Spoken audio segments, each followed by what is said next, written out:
Hi friends, నేను మీ homeopathic doctor Jeevan Prasad MD general medicine. ఇప్పుడు మనం ఆపరేషన్ లేకుండానే గాల్ స్టోన్స్ను ఎలా నయం చేసుకోవాలో తెలుసుకుందాము.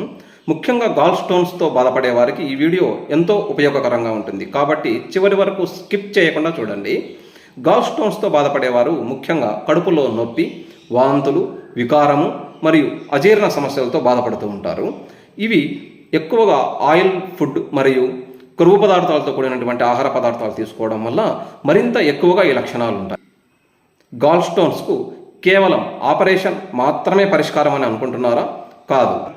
మీ ఆహారంలో కేవలం రెండింటిని చేర్చడం ద్వారా ఈ గాల్ స్టోన్స్ను పూర్తిగా నయం చేసుకోవచ్చును. వాటిలో మొదటిది ఆలివ్ ఆయిల్. ఆలివ్ ఆయిల్లో ఉండే ఫినోలిక్ డెరివేటివ్స్ మరియు ఒలియిక్ యాసిడ్ వల్ల గాల్ స్టోన్స్ పూర్తిగా నయమైపోతాయని ఎన్నో అధ్యయనాల్లో కనుగొనడం జరిగింది. రెండవది యాపిల్. యాపిల్లో ఉండే పెక్టిన్ వల్ల గాల్ స్టోన్స్ పూర్తిగా నయమైపోతాయి. ఈ రెండింటిని ఆహార పదార్థాల్లో తరచుగా తీసుకోవడం ద్వారా ఎటువంటి గాల్ స్టోన్ అయినా కూడా నయం చేసుకోవచ్చును. దీంతో పాటు సహజ సిద్ధమైన పద్ధతిలో హోమియోపతి ఔషధాలను రోగి లక్షణాలను బట్టి ఎంపిక చేసి వాడినట్లయితే గాల్ స్టోన్స్ను పూర్తిగా నయం చేసుకోవచ్చును. నమస్తే.